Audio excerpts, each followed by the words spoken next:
Assalamu alaikum students. I am Sayyid Irfan Ali Shah and you are watching my YouTube channel Instant Physics Study. Students class 9 के chapter number 8 thermal properties of matter से आज हम एक बहुत important topic पढ़ रहे हैं। Previous मेरी वीडियो में अगर आप देखें तो वहाँ पे मैंने लीनियर थर्मल एक्सपेंशन को एक्सप्लेन किया था, बट नाउ हम वॉल्यूम थर्मल एक्सपेंशन को एक्सप्लेन कर रहे हैं जिसको क्यूबिकल थर्मल एक्सपेंशन भी बोलते हैं। अब यहाँ पे क्या है कि the increase in volume of the solid due to increase in temperature is called volume और क्यूबिकल थर्मल एक्सपेंशन। ठीक है स्टूडेंट, लेट मेरे पास अब देखें अगेन, अगर आप उस वीडियो को देखें तो मैंने वहाँ पे भी इसकी हेडिंग्स बनाई हुई हैं, यहाँ पे भी देखें मैं इसकी हेडिंग्स कैसे बनाता हूँ। ठीक है ना, एक्सप्लेनेशन की आपने सबसे पहले हेडिंग दे दी,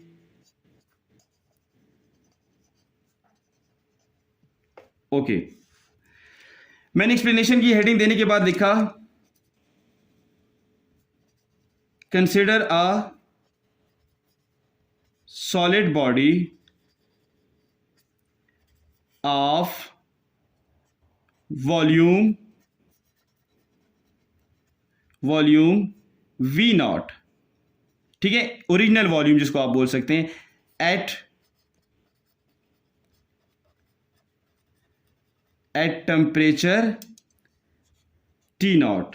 तो देखिए इनिशियली जब मेरे पास वॉल्यूम V नॉट था T नॉट पे टेम्परेचर पे, ये देखिए लेट मैंने यहां पे एक ऑब्जेक्ट को यूं बना दिया है, इसका अभी वॉल्यूम V नॉट है और टेम्परेचर T नॉट है। ठीक है ना, अब नेक्स्ट मैं लिख रहा हूं by increase in temperature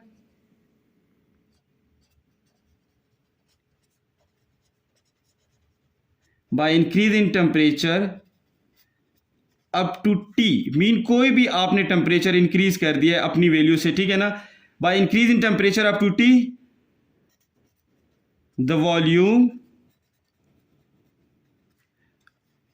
of a body become V। तो देखिए उसका वॉल्यूम V हो गया।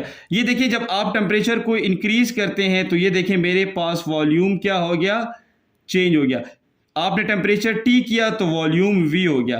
Basically this is change in volume and it is due to हमारे पास चेंज इन टेम्परेचर। सो यहां से मैंने इसके सबसे पहले फैक्टर लिख देने हैं। फैक्टर से पहले मैं एक बात आपको बताता हूं कि इसको आपने लिखना कैसे है। एक और चीज तो देखिए यहां पे आपने लिखना है change in volume and that is equal to, तो देखिए आपने यहां पे लिखा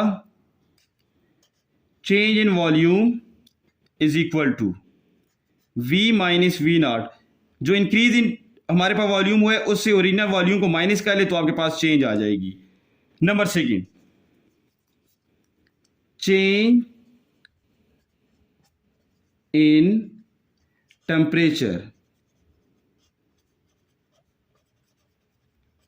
तो देखें जब चेंज इन टेम्परेचर हम लिखते हैं लाइक दिस, देखें so change in temperature is equal to T minus T naught. ठीक है, ये मेरे पास दो बातें यहां पे हो गई है। अब नाउ मैंने नेक्स्ट जो हेडिंग देनी है दैट इज फैक्टर। ठीक है ना, तो देखिए मैंने हेडिंग नेक्स्ट दे दी कि फैक्टर्स। ये देखिए फैक्टर्स। अब यहां पे जो पहला मेरे पास फैक्टर है दैट इज हमारे पास original volume, original volume of the body. ठीक है, जितना ओरिजिनल वॉल्यूम ज्यादा होता है उतना उसमें एक्सपेंशन भी ज्यादा आती है due to change in temperature. तो देखिए मैंने यहां पे सबसे पहले क्या लिख दिया कि change in volume is directly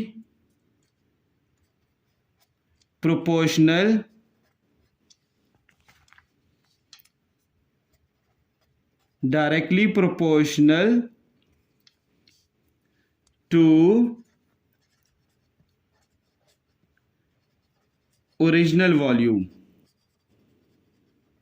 तो पहली बात मैंने ये लिखी है कि change in volume is directly proportional to original volume. तो देखिए आपने यहां पे इसको मैथमेटिकली यूं लिख देना है कि change in volume is directly proportional to original volume. And इसको मैंने 1 का नेम दे दिया, ठीक है। नाउ अब मैं यहां पे सेकंड फैक्टर क्या लिख रहा हूं, सेकंड फैक्टर मेरे पास यहां पे आ जाता है change in temperature, change in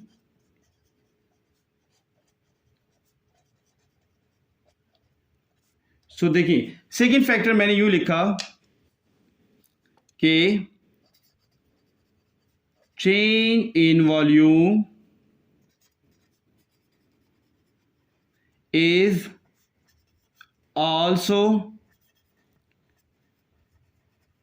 directly proportional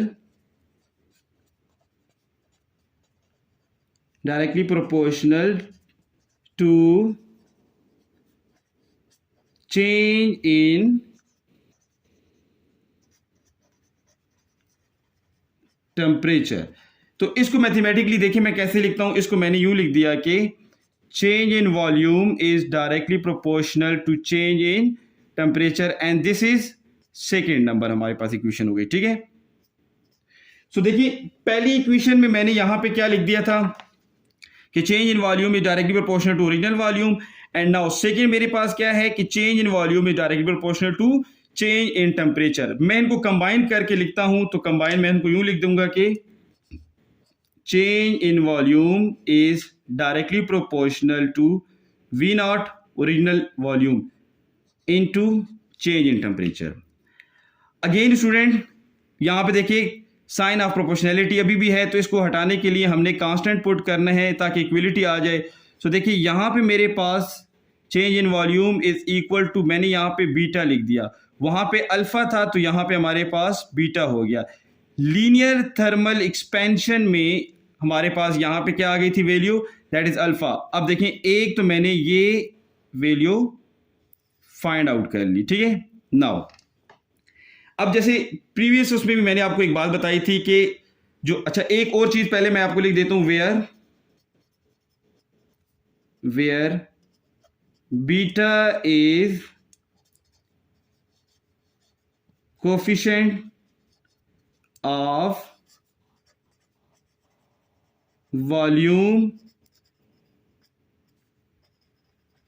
thermal expansion, और ये भी बात याद रखें कि its value is different for different object, ठीक है। डिफरेंट बॉडीज आर मटेरियल, ठीक है ना, फॉर डिफरेंट मटेरियल। अगर आपके पास जिस तरह का ऑब्जेक्ट है, लाजमी बात है हर एक में जो एक्सपेंशन होती है वो डिफरेंट ही होती है। सो मैंने यहां पे लिखा where beta is coefficient of volume thermal expansion, its value is different for different materials. जो डिफरेंट मटेरियल्स आप जो यूज करते हैं उसमें एक्सपेंशन हमारे पास वॉल्यूम में डिफरेंट होती है, दैट्स वाई हम उसको ऐसे लिख सकते हैं, ठीक है ना। ओके नाउ अब एक बात याद रखें कि बेसिकली हमारे पास जो चेंज इन वॉल्यूम होता है वो किसकी इक्वल होता है कि वी नॉट, ठीक है, वी माइनस वी नॉट, ठीक है। ये देखिए मैंने यहां पे वैल्यू लिख दी है कि change in volume that is equal to V minus V not.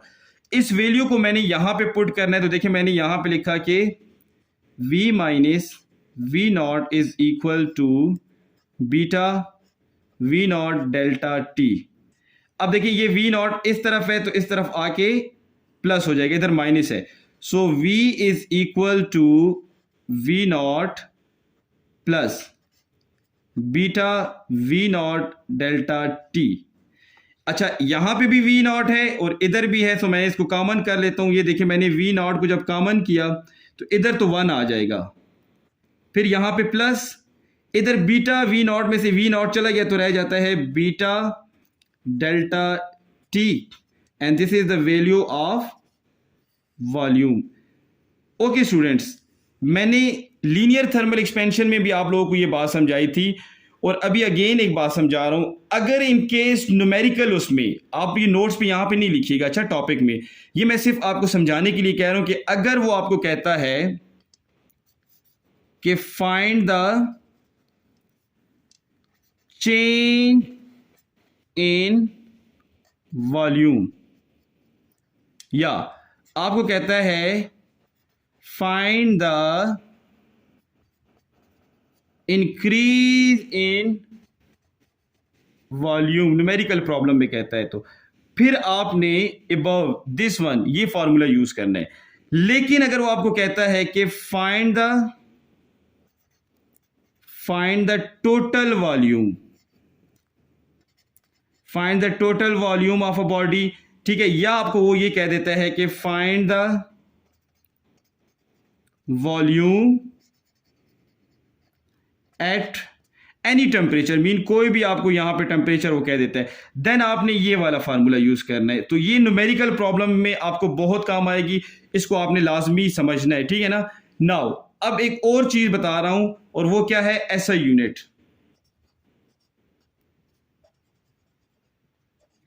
सो देखिए स्टूडेंट्स, मैंने यहां पे देखिए मेरे पास जो फार्मूला है delta V is equal to beta V naught delta T.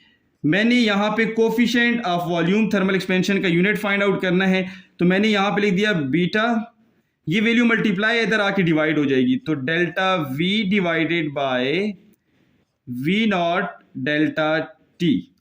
अब एक बात याद रखें, वॉल्यूम का ऊपर भी मेरे पास मीटर क्यूब यूनिट है, divided by change in volume का भी तो यूनिट मीटर क्यूब भी होता है, और change in temperature that is kelvin. तो देखिए ये और ये मेरे पास कट आउट हो गए, केल्विन ऊपर आएगा तो मेरे पास बीटा की वैल्यू आ जाती है kelvin -1। Okay students, last and most important बात, एक बात याद रखें, वॉल्यूम हमारे पास 3 डायमेंशनल है।